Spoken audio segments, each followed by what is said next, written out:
Usually idli ಮಾಡಬೇಕಾದ್ರೆ ನೀವೇನು ಮಾಡ್ತೀರಾ? ಉದ್ದಿನಬೇಳೆ, ಅಕ್ಕಿ, ಅವಲಕ್ಕಿ, ಸಾಬುದಾನ ಎಲ್ಲ ನೆನೆಸ್ತೀರ. ನಾನು ಕೇವಲ ಒಂದೇ ಒಂದು ಪದಾರ್ಥದಲ್ಲಿ ಇಡ್ಲಿ ಮಾಡಿದ್ದೀನಿ. ಏನು ಅಂತೀರಾ? ಅಕ್ಕಿ. ಅಕ್ಕಿ ಬಳಸ್ಕೊಂಡು ಯಾವ ರೀತಿ ಇಡ್ಲಿ ಮಾಡಿದ್ದೀನಿ ಅಂತ ಬನ್ನಿ ನಿಮಗೆ ತೋರಿಸ್ತೀನಿ. ಎಷ್ಟು ಸಾಫ್ಟಾಗಿ ಫ್ಲಫಿಯಾಗಿದೆ. ಸೊ ಇವತ್ತಿನ ವೀಡಿಯೋ ನಿಮ್ಗೆ ಇಷ್ಟ ಆದಲ್ಲಿ ಲೈಕ್ ಮಾಡಿ, ಶೇರ್ ಮಾಡಿ, ಸಬ್ಸ್ಕ್ರೈಬ್ ಮಾಡ್ಕೊಳ್ಳಿ. ಪಕ್ಕದಲ್ಲಿರೋ ಬೆಲ್ ಐಕನ್ಗೆ ಆಲ್ ಅಂತ ಕೊಡಿ. ಕೇವಲ ಒಂದು ಪದಾರ್ಥದಲ್ಲಿ ಇಡ್ಲಿ ಮಾಡಿದ್ದೀನಿ. ಬನ್ನಿ ಯಾವ ರೀತಿ ಅಂತ ಹೇಳ್ತೀನಿ. ನಾರ್ಮಲ್ ಇಡ್ಲಿ ಅಂತೂ ಅಲ್ಲ ಅದು ಟ್ರಯಾಂಗಲ್ ಇಡ್ಲಿ ಅಂತ ಮಾಡ್ತೀನಿ. ತುಂಬ ಸಾಫ್ಟಾಗಿ ಫ್ಲಫಿಯಾಗಿದೆ. ಬನ್ನಿ ಅದು ಯಾವ ರೀತಿ ಮಾಡೋದು ಅಂತ ತೋರಿಸ್ತೀನಿ. ಕೇವಲ 10 ನಿಮಿಷ ನಿಮ್ಮ ಹತ್ರ ಟೈಮ್ ಇದ್ದರೆ ಈ ಥರ ಫ್ಲಫಿಯಾಗಿ ಸ್ಪಾಂಜಿಯಾಗಿರೋ ಇಡ್ಲಿ ರೆಡಿ ಮಾಡ್ಬೋದು. Welcome to Hema Nagaraj blogs. ನಾನು ಹೇಮಾ. ಹೊಸಬ್ರು ಯಾರಾದರೂ ಫಸ್ಟ್ ಟೈಮ್ ನನ್ನ ಚಾನಲ್ನ ವಿಸಿಟ್ ಮಾಡಿದರೆ ದಯವಿಟ್ಟು ಆಲ್ ಅಂತ ಸಬ್ಸ್ಕ್ರಿಪ್ಷನ್ ಕೊಡಿ ಅಂತ ಹೇಳ್ತಾ ಒಂದ್ಸಲ ಕ್ಲೋಸಪ್ ವ್ಯೂ ನೋಡ್ಕೊಂಬನ್ನಿ ನಮ್ಮ ಇಡ್ಲಿ ಯಾವ ರೀತಿ ಇದೆ ಅಂತ. ಬರೀ ಈ ಥರ ಮಾಮೂಲಿ ಇಡ್ಲಿ ಕೊಟ್ಟರೆ ಯಾರೂ ಅಷ್ಟು ಇಷ್ಟಪಡಲ್ಲ. ಇದನ್ನು ಒಂದು ಸ್ವಲ್ಪ ಫ್ರೈಯಿಂಗ್ ಪ್ಯಾನ್ ಹಾಕಿ ಸ್ವಲ್ಪ ಮಸಾಲೆ ಎಲ್ಲ ಹಾಕ್ಬಿಟ್ಟು ಮಸಾಲೆ ಟ್ರಯಾಂಗಲ್ ಇಡ್ಲಿ ಮಾಡ್ಕೊಳ್ಳೋಣ ಬನ್ನಿ. ತುಂಬ ಚೆನ್ನಾಗಿರುತ್ತೆ, ಸಖತ್ ಸಾಫ್ಟಾಗಿರುತ್ತೆ. ಸೊ ಈಗ ಮಕ್ಕಳು ಸ್ಕೂಲ್ ಸ್ಟಾರ್ಟ್ ಆಗಿರೋದ್ರಿಂದ ಬ್ಯಾಚುಲರ್ಸ್ಗೆ ನಾವು ಇಡ್ಲಿಗೆ ನೆನ್ಸಕ್ಕೆ ಮರ್ತೋದ್ವಿ ಅನ್ನೋರಿಗೆ ಇಡ್ಲಿ ತಿನ್ನಬೇಕಪ್ಪ, ನಾವು ಈವ್ನಿಂಗ್ ಸ್ನ್ಯಾಕ್ಸ್ ಏನಾದ್ರು ತಿನ್ನಬೇಕು ಅನಿಸ್ತಾ ಇದೆ, ಡಯಟ್ ಮಾಡ್ತಿದ್ದೀವಿ ಅನ್ನೋರಿಗೆ ಹೇಳಿ ಮಾಡಿಸಿದ ಅಡುಗೆ.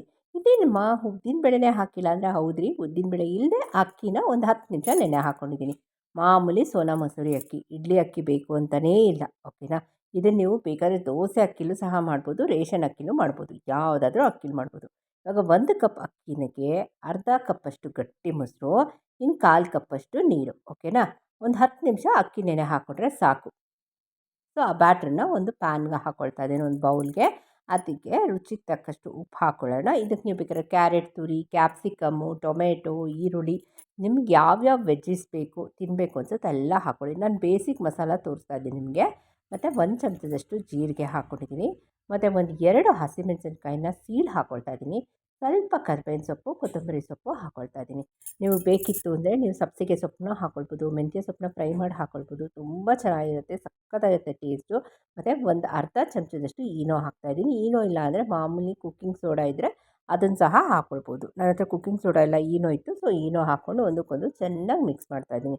ನಾನು ಬೇಸಿಕ್ ಇಡ್ಲಿ ಬ್ಯಾಟರ್ ತೋರಿಸ್ತಾ ಇದ್ದೀನಿ. ತರಕಾರಿ ಎಲ್ಲ ಹಾಕ್ಕೊಂಡು ನೀವು ಇನ್ನೋವೇಟಿವ್ ಆಗಿ ಮಾಡ್ಕೊಳ್ಬೋದು. ಎಷ್ಟೋ ಸಲ ಇಡ್ಲಿಗೆ ನೆನ್ಸಕ್ಕೆ ಮರ್ತು ಹೋಗ್ತೀವಿ, ಹೊರಗಡೆ ಹೋಗಿರ್ತೀವಿ, ರಾತ್ರಿ ಬಂದಿರ್ತೀವಿ, ಆವಾಗ ನೆನ್ಸೋಕ್ಕೆ ಆಗಲ್ಲ. ದಿಢೀರ್ ಅಂತ ಮಾಡ್ಕೊಳ್ಳೋ ಅಕ್ಕಿ ಇಡ್ಲಿ ಇದು ತುಂಬ ವಿಶೇಷವಾಗಿರುತ್ತೆ. ನೀವು ಉದ್ದಿನಬೇಳೆ ಹಾಕದೇ ಇದ್ರೂ ಪರವಾಗಿಲ್ಲ, ಯಾಕಂದರೆ ನಿಮಗೇನು ಡಿಫ್ರೆನ್ಸ್ ಗೊತ್ತಾಗಲ್ಲ. ಇದು ಒಂದು ಬೌಲ್ನ ತೊಗೊಂಡಿದ್ದೀನಿ, ಅದನ್ನು ಒಂದು ಸ್ವಲ್ಪ ಎಣ್ಣೆ ಹಾಕಿ ಅಥವಾ ತುಪ್ಪ ಹಾಕಿ ಗ್ರೀಸ್ ಮಾಡಿಕೊಂಡು, ನೀವು ಜಾಸ್ತಿ ನೀರು ಹಾಕ್ಕೊಳಕ್ಕೆ ಹೋಗಬೇಡಿ. ನಾನು ಹೇಳಿದ್ನಲ್ಲ, 1 ಕಪ್ ಅಕ್ಕಿಗೆ ಅರ್ಧ ಕಪ್ಪಷ್ಟು ಗಟ್ಟಿ ಮೊಸರು, 1/4 ಕಪ್ಪಷ್ಟು ನೀರು ಅಷ್ಟೇ. ಈಗಾಗಲೇ ನಾನು ನೀರನ್ನ ಕುದಿಯೋಕ್ಕಿಟ್ಟಿದ್ದೀನಿ. 10 ನಿಮಿಷ ಅಷ್ಟೇ. ನಾವು 10 ನಿಮಿಷ ಅಕ್ಕಿ ನೆನೆ ಹಾಕ್ಕೊಂಡ್ರೆ ಈ ಸ್ಟೀಮ್ ಮಾಡೋಕ್ಕೆ ಒಂದು 10 ನಿಮಿಷ ಮುಗೀತು. ಅಲ್ಲಿಗೆ ನಮ್ಮ ಇಡ್ಲಿ ಪರ್ಫೆಕ್ಟಾಗಿ ಸ್ಪಾಂಜಿಯಾಗಿ ರೆಡಿ ಆಗುತ್ತೆ. ಒಂದು 10 ನಿಮಿಷ ಆದಮೇಲೆ ನಿಮಗೆ ತೋರಿಸ್ತೀನಿ ಬನ್ನಿ ಇಡ್ಲಿ ಯಾವ ಕನ್ಸಿಸ್ಟೆನ್ಸಿಲಿ ಬಂದಿದೆ ಅಂತ. ನೋಡಿ, ಫಸ್ಟ್ ಕ್ಲಾಸಾಗಿದೆ. ನೋಡಿ ಎಷ್ಟು ಚೆನ್ನಾಗಿ ಬಂದಿದೆ ಅಂತ. ಆ ಕರ್ಬೇವಿನ ಸೊಪ್ಪು ಏನೇನು ಹಾಕಿದ್ದೀವೋ, ಆಮೇಲೆ ಅದು ಅಷ್ಟೇ ಫುಲ್ಲು ಎಣ್ಣೆ ಹಾಕಿ ಗ್ರೀಸ್ ಮಾಡೋದ್ರಿಂದ ಎಷ್ಟು ನೀಟಾಗಿ ಬಂದುಬಿಡುತ್ತೆ ನೋಡಿ. ನೀವೇ ನೋಡೋರಂತೆ. ಉಲ್ಟಾ ಮಾಡ್ತೀನಿ ಬೌಲು, ಪರ್ಫೆಕ್ಟಾಗಿ ಬರುತ್ತೆ. ಸೊ ಇವತ್ತೇ ನಿಮ್ಮ ಮನೇಲಿ ಟ್ರೈ ಮಾಡಿ ನಿಮ್ಮ ಫೀಡ್ಬ್ಯಾಕ್ ಕೊಡಿ. ನಿಮ್ಗೇನು ಅನಿಸ್ತು ಅಂತ ನಂಗೆ ಕಮೆಂಟ್ ಸೆಕ್ಷನ್ ಹಾಕಿ. ಹೊಸಬ್ರು ಯಾರಾದರೂ ಫಸ್ಟ್ ಟೈಮ್ ನನ್ನ ಚಾನಲ್ನ ವಿಸಿಟ್ ಮಾಡಿದರೆ ದಯವಿಟ್ಟು ಆಲ್ ಅಂತ ಸಬ್ಸ್ಕ್ರಿಪ್ಷನ್ ಕೊಡಿ. ಇದಕ್ಕೆ ಒಂದು ಕಾಯಿ ಚಟ್ನಿ ಮಾಡಿಕೊಂಡ್ರೆ ತುಂಬ ಚೆನ್ನಾಗಿರುತ್ತೆ. ಈ ಕಾಯಿ ಚಟ್ನಿ ಇಲ್ಲದಿದ್ರೂ ಚೆನ್ನಾಗಿರುತ್ತೆ. ಯಾಕೆಂದರೆ ಇದನ್ನು ನಾನು ಸ್ಲೈಸಸ್ಸಾಗಿ ಕಟ್ ಮಾಡಿಬಿಟ್ಟು ಇದಕ್ಕೊಂದು ಒಗ್ಗರಣೆ ಹಾಕ್ತಾಯಿದ್ದೀನಿ, ತಡ್ಕ ಅಂತ ಹೇಳ್ತೀವಿ. ಅದು ಹಾಕೋದ್ರಿಂದ ವಿಶೇಷವಾದ ಟೇಸ್ಟ್ ಕೊಡುತ್ತೆ. ನಾನು ಹೇಳ್ದಂಗೆ ನೀವು ಬೇಕಾದ್ರೆ ತರಕಾರಿಗಳನ್ನ ಹಾಕ್ಕೊಳ್ಬೋದು. ಬೀನ್ಸ್ ಆಗಲಿ, ಕ್ಯಾರೆಟ್ ಆಗಲಿ, ಕ್ಯಾಬೇಜ್ ಆಗಲಿ, ಸ್ಪ್ರಿಂಗ್ ಆನಿಯನ್ಸ್ ಆಗಲಿ, ಈರುಳ್ಳಿ, ಟೊಮೆಟೊ, ಕ್ಯಾಪ್ಸಿಕಮ್ಮು, ಬಟಾಣಿ. ನೋಡಿ ನಮ್ಮ ಬೌಲ್ ಎಲ್ಲೂ ಅಂಟ್ಕೊಂಡಿಲ್ಲ, ಅಷ್ಟು ಪರ್ಫೆಕ್ಟಾಗಿ ಬಂದಿದೆ. ಕೇವಲ ಒಂದೇ 1 ಚಮಚ ಸೋಡಾ ಹಾಕಿದ್ರೆ ಸಾಕು. ಪ್ಲಸ್ ನಾವು ಅಕ್ಕಿನ ನೆನೆ ಹಾಕ್ಕೊಳ್ಬೇಕು 10 ನಿಮಿಷ, ಮಿನಿಮಮ್ 10 ನಿಮಿಷ, ಮ್ಯಾಕ್ಸಿಮಮ್ಮು 10 ನಿಮಿಷ. ಅಕ್ಕಿನ ಮಾಮೂಲಿ ಊಟದ ಅಕ್ಕಿ ನೆನೆ ಹಾಕ್ಕೊಂಡ್ರೆ ಸಾಕು. ಈಗ ಒಂದು ನಾನ್ ಸ್ಟಿಕ್ ಕಡಾಯಿಗೆ 1 ಚಮಚ ಎಣ್ಣೆ ಅಥವಾ ತುಪ್ಪ ಹಾಕ್ಕೊಂಡು ಸ್ವಲ್ಪ ನಾನು ಸಾಸಿವೆ ಒಗ್ಗರಣೆ ಕೊಟ್ಕೊಳ್ತಾ ಇದ್ದೀನಿ. ಇದನ್ನು ಸ್ವಲ್ಪ ರೋಸ್ಟ್ ಮಾಡ್ಕೊಳ್ಳೋಣ. ನಮ್ಮ ಇಡ್ಲಿ ಏನು ಮಾಡ್ಕೊಂಡಿದ್ವೋ ಅದನ್ನು ಹಾಗೇ ತಿನ್ಬೋದು, ತುಂಬ ಚೆನ್ನಾಗಿರುತ್ತೆ. ಇದಕ್ಕೆ ಕಾಯಿ ಚಟ್ನಿನೂ ಒಳ್ಳೆ ಕಾಂಬಿನೇಷನ್. ಇವತ್ತೇ ನಿಮ್ಮನ್ನೆಲ್ಲ ಟ್ರೈ ಮಾಡಿ ನಿಮ್ಮ ಫೀಡ್ಬ್ಯಾಕ್ ಕೊಡಿ. ಯೂಶ್ವಲಿ ಅಕ್ಕಿ ನೆನೆಸೋದು, ಅವಲಕ್ಕಿ ನೆನೆಸೋದು ಮತ್ತು ಸಾಬುದಾನ ನೆನೆಸೋದು ಇದೆಲ್ಲ ತಲೆನೋವೇ ಇರುತ್ತೆ. ಇನ್ಸ್ಟೆಂಟಾಗಿ ಯಾವ ರೀತಿ ಫಟಾಫಟ್ ಅಂತ ನಾವು ಇಡ್ಲಿ ಮಾಡ್ಕೊಂಡು ತಿನ್ಬೋದು ಅನ್ನೋದು ಇವತ್ತಿನ ವೀಡಿಯೋಲಿ ಶೇರ್ ಮಾಡ್ತೀನಿ. ನಿಮ್ಮ ಮನೇಲಿ ಇವತ್ತು ದಯವಿಟ್ಟು ಟ್ರೈ ಮಾಡಿ ನಿಮ್ಮ ಅಭಿಪ್ರಾಯ ಕೊಡಿ. ನಿಮ್ಗೇನು ಅನಿಸ್ತು ಅಂತ ನಂಗೆ ಕಮೆಂಟ್ ಸೆಕ್ಷನ್ ಹಾಕಿ. ಇವತ್ತಿನ ವೀಡಿಯೋ ಎಲ್ಲ ಗೃಹಿಣಿಯರಿಗೂ ಯೂಸ್ಫುಲ್ ಆಗುತ್ತೆ. ವರ್ಕಿಂಗ್ ವುಮೆನ್ಸ್ಗೆ, ಬ್ಯಾಚುಲರ್ಸ್ಗೆ ಅಲ್ವಾ.